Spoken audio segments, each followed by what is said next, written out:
Hello friends, BPSC aspirants channel में आपका स्वागत है। जैसा कि हम लोग सभी देख रहे हैं कि बीपीएससी का पैटर्न बदला हुआ है और बीपीएससी की इस बदलते पैटर्न के अकॉर्डिंग मैंने पिछले सप्ताह से ही विजन आईएएस का daily current affair series start किया हूं।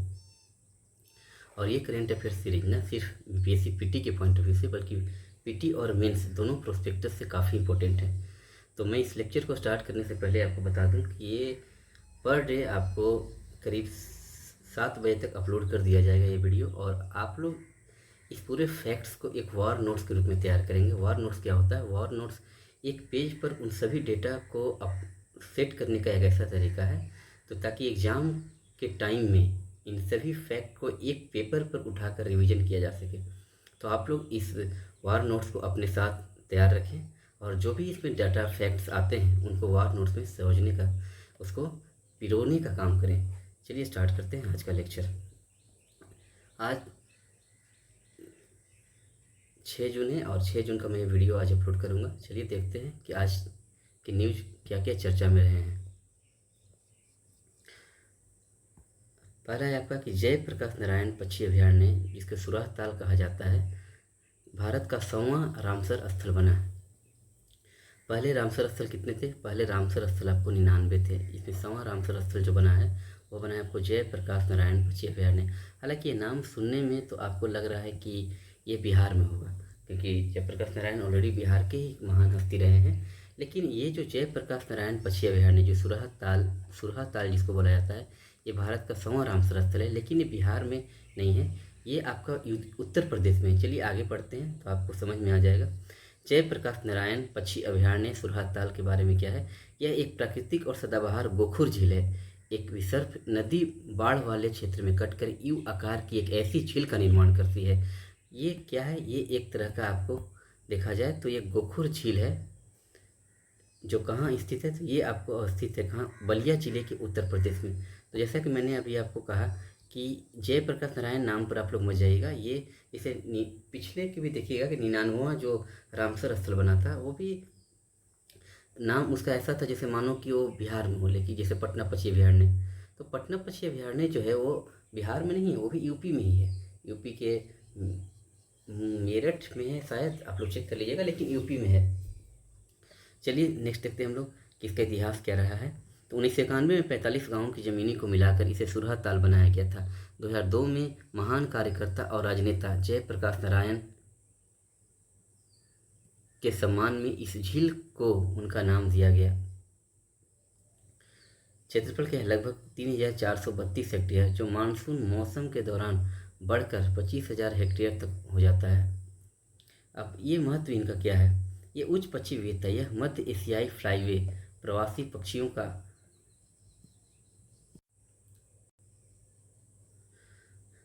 चलिए देखते हैं हम लोग कि उच्च पक्षी विविधता, यह मध्य एशियाई फ्लाईवे प्रवासी पक्षियों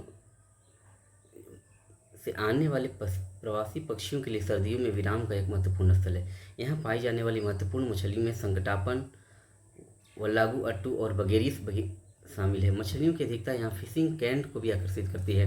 यह झील सिंचाई और भूजल पुनर्भरण का क्या है? एक प्रमुख स्रोत है। साथ ही इसका ऐतिहासिक, सांस्कृतिक और धार्मिक महत्व भी है।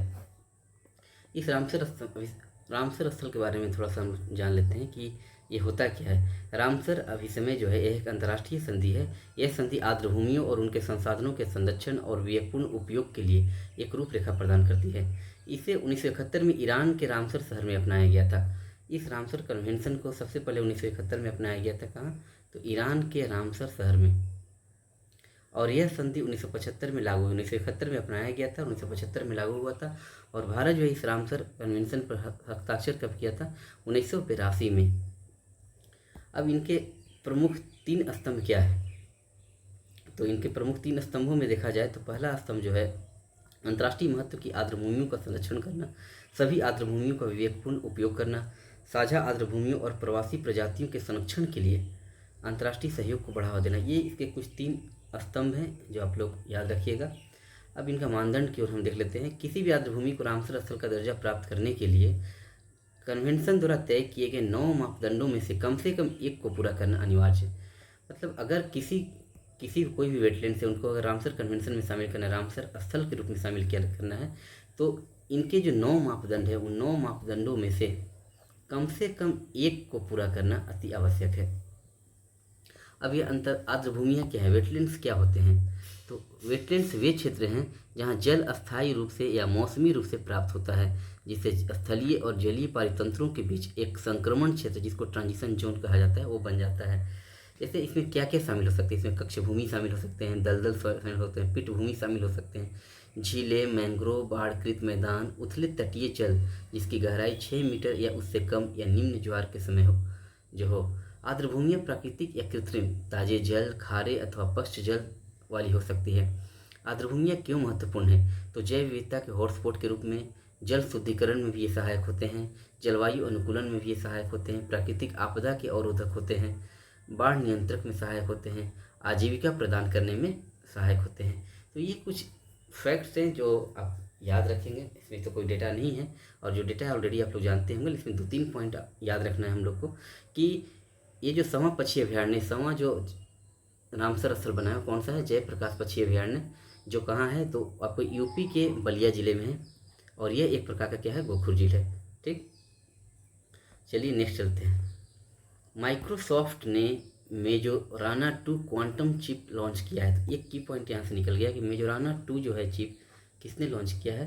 तो माइक्रोसॉफ्ट ने लॉन्च किया है। चलिए इसके बारे में थोड़ा जान लेते हैं कि ये है क्या।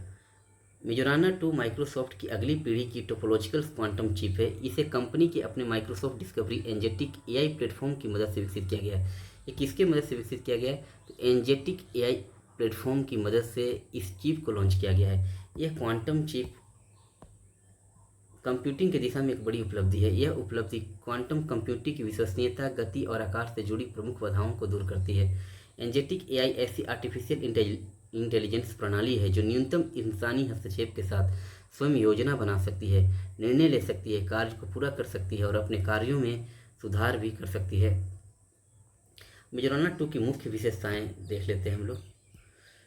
ये उच्च विश्वसनीयता को शो करती है। यह मेजराना 1 की तुलना में लगभग 1000 गुना अधिक विश्वसनीय है।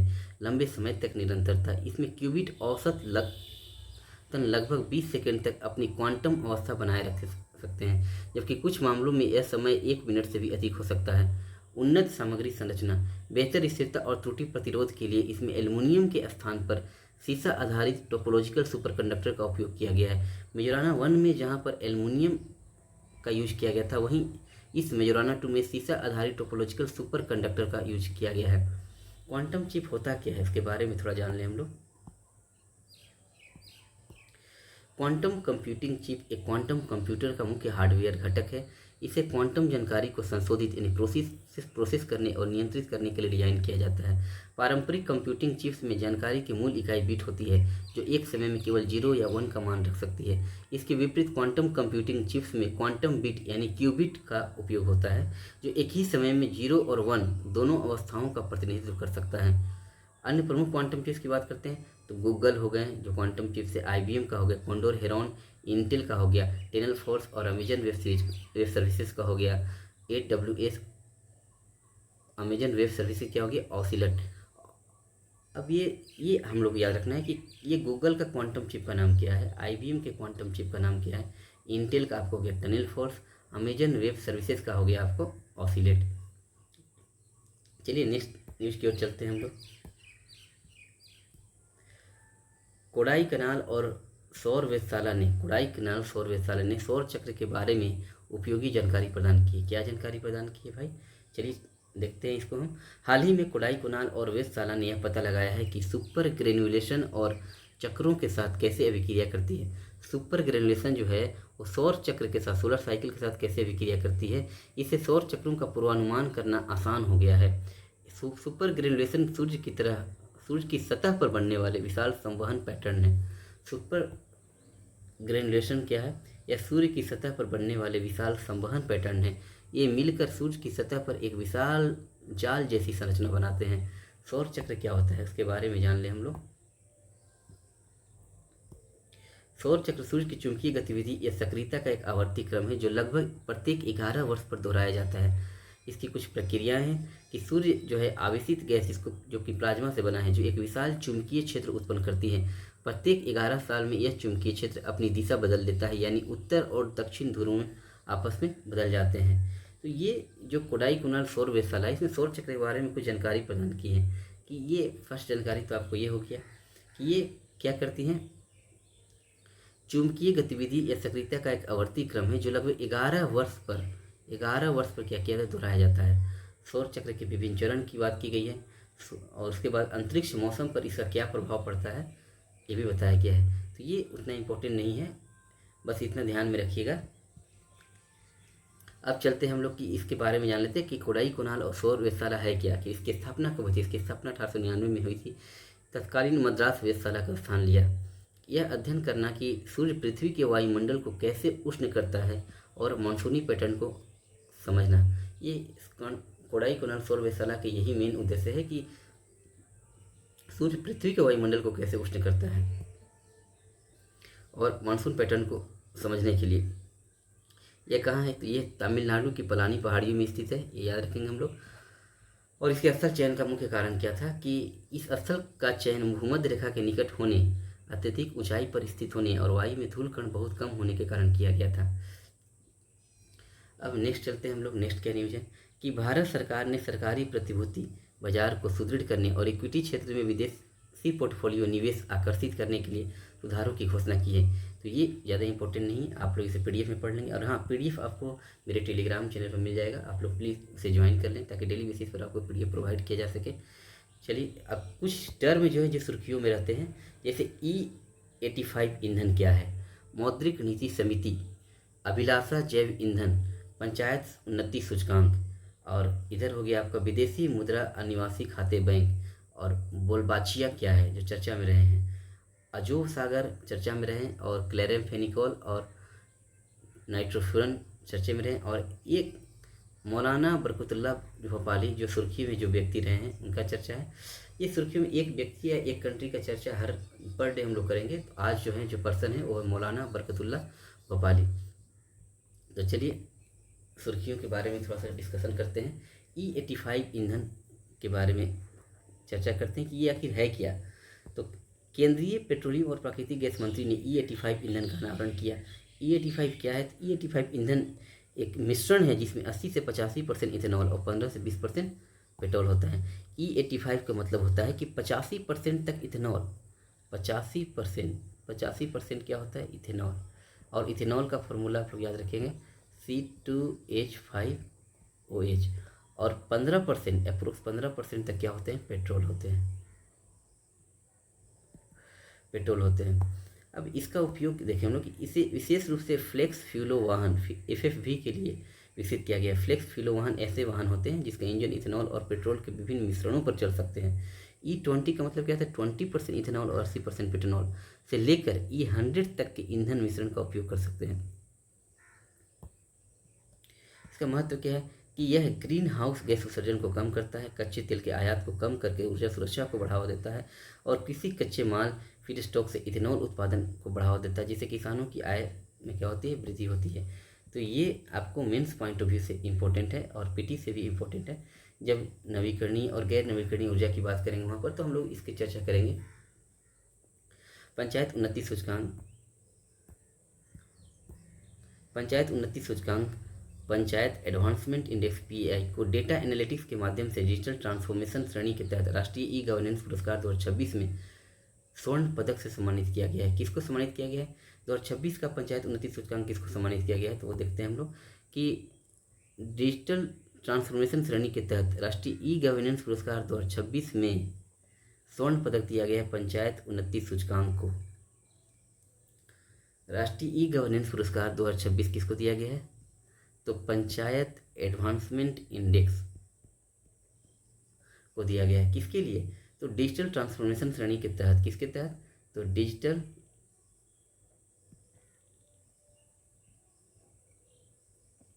ट्रांसफॉर्मेशन श्रेणी के तहत इसको क्या प्रदान किया गया, राष्ट्रीय ई गवर्नेंस पुरस्कार 2026 प्रदान किया गया है। अब इसके बारे में थोड़ा सा देख लेते हैं हम लोग कि पंचायत उन्नति सूचकांक क्या है। यह केंद्रीय पंचायती राज मंत्रालय की शासन संबंधी प्रमुख पहल है। किसकी पहल है, तो केंद्रीय पंचायती राज मंत्रालय की एक पहल है। यह ग्राम पंचायतों के प्रदर्शन को आकलन करने हेतु भारत का पहला व्यापक डेटा आधारित फ्रेमवर्क है। यह सूचकांक पंचायती राज संस्थाओं के डेटा के आधार पर योजना बनाने, उनके प्रदर्शन की निगरानी करने और प्रोत्साहन देने के लिए प्रभावी तंत्र के रूप में कार्य करता है। यह सतत विकास लक्ष्यों के स्थानीयकरण से संबंधित 9 विषयों को कवर करता है। समग्र स्कोर के आधार पर पंचायतों को 5 प्रदर्शन श्रेणियों में वर्गीकृत किया गया है: achiever, front runner, performer, aspirant और बिगिनर। अचीवर में देखा जाए 90 और इससे अधिक स्कोर करने वाले को, फ्रंट रनर 75 से अधिक 90 से कम, परफॉर्मर 60 से अधिक 75 से कम, एस्पिरेंट 40 से अधिक 60 से कम और बिगिनर 40 से कम स्कोर। ये हो गया। चलिए अब हम देखते हैं कि मौद्रिक नीति के बारे में क्या चर्चा की गई है। कि हाल ही में मौद्रिक नीति ने अपनी 58वीं बैठक संपन्न की है। अब इस मौद्रिक नीति के बारे में देखते हैं कि ये आरबीआई एक्ट 1934 जो कि 2016 में संशोधित करके बनाई गई थी, कि धारा 45 जेड पी के तहत गठित किया गया था। मौद्रिक नीति का गठन कब किया गया था, ये एक की पॉइंट है जो आपको आर नोट्स में तैयार करेंगे। ये इकोनॉमी का सेक्शन है और इकोनॉमी से जो भी क्वेश्चन पूछे जाएंगे वो करेंट अफेयर और बजट इकोनॉमिक सर्वे से ही पूछे जाते हैं। तो ये भी एक देखा जाए तो इकोनॉमी का इम्पोर्टेंट सेक्शन है कि आरबीआई की जो मॉनेटरी पॉलिसी हो वो कितने बाई मंथली रिलीज किए जाते हैं, उसके बाद इसमें कितने सदस्य होते हैं। तो इसमें 6 सदस्य होते हैं जैसे कि मेंशन किया हुआ है, जिसमें 3 सदस्य जो होंगे वो आरबीआई से सेलेक्ट किए जाएंगे और केंद्र सरकार द्वारा भी 3 सदस्य क्या किए जाएंगे, नियुक्त किए जाएंगे। 3 आरबीआई से और 3 क्या किए जाएंगे, गवर्नमेंट ऑफ इंडिया से सिलेक्ट किए जाएंगे। टोटल 6 मेंबर इसमें मॉनेटरी पॉलिसी कमेटी में टोटल 6 मेंबर होते हैं, जिसका 58वां बैठक संपन्न किया गया हाल ही में। और ये जो है इसका गठन कब किया गया था, तो आरबीआई एक्ट 1934 की धारा 45 जेड बी के तहत गठन किया गया है। इसके गवर्नर होते हैं आपको आरबीआई के इसके अध्यक्ष आरबीआई के गवर्नर होते हैं। इसकी बैठकें वर्ष में कम से कम 4 बैठकें होती, कम से कम 4 बैठकें। इसके मतदान में क्या है, प्रत्येक सदस्य का 1 वोट होता है। गवर्नर के पास निर्णायक मत देने का अधिकार होता है। बराबर वोट की स्थिति में गवर्नर अपना निर्णायक मत दे सकता है। अभिलाषा जैव ईंधन विज्ञान और प्रौद्योगिकी विभाग के तहत प्रौद्योगिकी विकास बोर्ड ने अभिलाषा जैव ईंधन के उत्पादन के लिए एक वाणिज्यिक स्तर की सुविधा स्थापित करने की परियोजना को सहायता दी है। अभिलाषा जैव ईंधन के बारे में क्या है, यह द्वितीय पीढ़ी 2G का जैव ईंधन है जो डीजल के समान ईंधन और नेफ्था के नवीकरणीय विकल्प के रूप में उपयोग किया जा सकता है। 2G जैव ईंधन वे जैव ईंधन है जो गैर खाद्य बायोमास से उत्पन्न होते हैं, जैसे कि अवशेष, वानिकी अपशिष्ट, फसल की पराली, गन्ने की खोई, चावल के पुआल और लिग्नोसेल्यूलोसिक पदार्थ। साथ ही यह ड्रॉप इन ईंधन है जो वर्तमान इंजनों, ईंधन प्रणालियों और ईंधन वितरण और संरचना में किसी भी बदलाव की आवश्यकता के बिना सीधे पारंपरिक डीजल को प्रतिस्थापित कर सकता है। विदेशी मुद्रा अनिवासी खाते बैंक FCNR। भारतीय रिजर्व बैंक ने घोषणा किया कि 30 सितंबर 2026 तक नए विदेशी मुद्रा अनिवासी खाते बैंक में जमा राशियों पर पूर्ण हेजिंग लागत अधिकृत डॉलर बैंकों द्वारा वहन की जाएगी। इससे भारत की बैंकिंग प्रणाली में अधिक विदेशी मुद्रा आकर्षित करने में मदद मिलेगी। विदेशी मुद्रा अनिवासी खाते बैंक ये सावधि जमा खाते हैं जिसमें अनिवासी भारतीय बैंकों में विदेशी मुद्रा में अपना धन जमा करते हैं। यह मानक अनिवासी बाह्य एनआरई खातों या अनिवासी धारण NRO खातों से अलग है, जिसमें भारतीय रुपये में जमाएं रखी जाती है। FCNR खाते अमेरिकी डॉलर, ब्रिटिश पाउंड आदि जैसी मुद्राओं में राशियां रखी जा सकती है। इसमें ब्याज का भुगतान भी उसी विदेशी मुद्रा में किया जाता है। तो ये हालांकि एक बार पढ़ लीजिएगा लेकिन इतना इंपॉर्टेंट नहीं। चलिए हम नेक्स्ट चलते हैं, बोलबाचिया। ये बोलबाचिया चर्चा में क्यों रहे, बोलबाचिया है क्या आखिर। तो गूगल की एक मूल कंपनी अल्फाबेट इंक ने फ्लोरिडा और कैलिफोर्निया के कुछ क्षेत्रों में 3.2 करोड़ बोलबाचिया बैक्टीरिया से संक्रमित नर मच्छरों को छोड़ने का प्रस्ताव दिया है।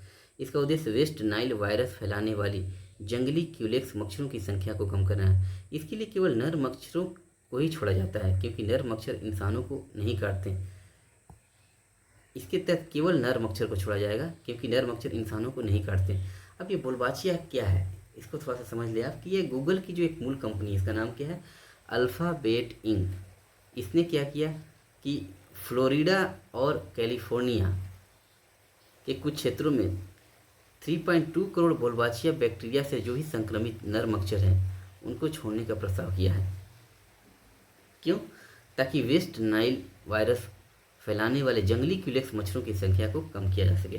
बोलबाचिया क्या है, प्राकृतिक रूप से पाया जाने वाला एक बैक्टीरिया है। बोलबाचिया एक तरह का बैक्टीरिया है जो कीटों की कई प्रजातियों में पाया जाता है। यह एडी मच्छरों में प्राकृतिक रूप से नहीं पाया जाता। ये मच्छर डेंगू, जीका, चिकनगुनिया और पित्त ज्वर के मुख्य रोगवाहक हैं।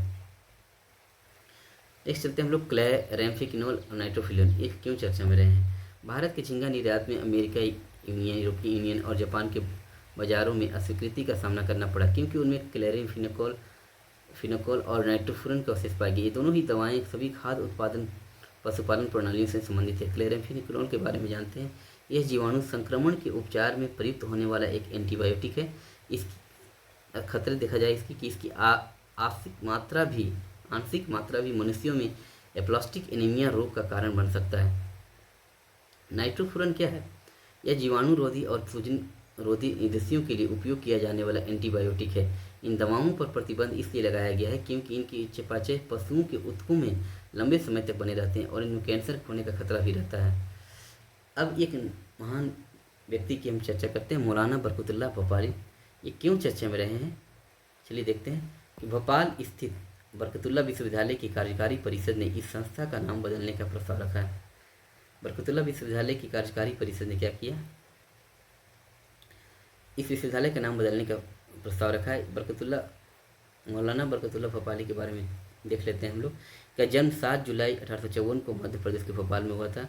ये अरबी, फारसी और उर्दू के विद्वान थे। इनके अतिरिक्त उन्होंने जर्मन, फ्रेंच और जापानी भाषाएं भी सीखी थी। एक पत्रकार, इस्लामी विद्वान, क्रांतिकारी राष्ट्रवादी और अंतर्राष्ट्रीय उपनिवेशवाद विरोधी कार्यकर्ता के रूप में विख्यात थे। भारत के स्वतंत्रता संग्राम में प्रमुख योगदान दिया। इन्होंने इंडिया हाउस से संबंध इनका, वे लंदन स्थित इंडिया हाउस में भारतीय क्रांतिकारियों से जुड़े हुए थे। गदर आंदोलन में गदर पार्टी के प्रमुख सदस्य भी थे। पत्रकारिता में देखा जाए तो द इस्लामिक फ्रेटर्निटी और द अल इस्लाम जैसे पत्रिकाओं के प्रकाशन के माध्यम से जापान में उपनिवेशवाद विरोधी विचारों को बढ़ावा दिया। संस्थागत योगदान, वे अमेरिका में पैन आर्यन एसोसिएशन के सह संस्थापक रहे थे। मौलाना बरकतुल्लाह भोपाली को अक्सर स्वतंत्र भारत का पहला प्रधानमंत्री कहा जाता है। क्योंकि इन्हें स्वतंत्र भारत का पहला प्रधानमंत्री क्यों कहा जाता है, ये सोचने वाली बात है। क्योंकि उन्होंने 1915 में काबुल में राजा महेंद्र प्रताप और अन्य सहयोगियों के साथ मिलकर भारत की पहली निर्वासित सरकार का गठन किया गया था। ये एक की पॉइंट हुआ इसमें कि मौलाना बरकतुल्लाह भोपाली को स्वतंत्र भारत का पहला प्रधानमंत्री कहा जाता है। इन्हें स्वतंत्र भारत का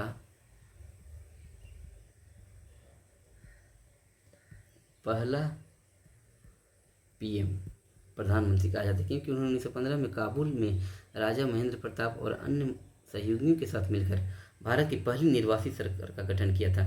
अब इसके मूल्य क्या, हिंदू मुस्लिम एकता, अंतर्राष्ट्रीय एकजुटता, वैज्ञानिक दृष्टिकोण और विचारों की स्वतंत्रता इत्यादि। तो आज की इस करेंट अफेयर में हम लोग देखें कि कुछ ज़्यादा फैक्ट्स देखने को नहीं मिले। जो हमेशा हम लोग जिस न्यूज़ से परिचित थे उसी के बारे में थोड़ा थोड़ा न्यूज़ चर्चा में रहे हैं। तो कुछ फैक्ट्स को इसमें बस याद रखिएगा। जैसे ये पहला न्यूज़ इसमें इंपॉर्टेंट था कि जयप्रकाश नारायण को भारत का 100वां रामसर स्थल घोषित किया गया। बस ये याद रखना इसमें कि जयप्रकाश नारायण जो है वो बिहार में नहीं बल्कि यूपी के बलिया जिले में स्थित है, जो एक प्रकार का गोखू झील है।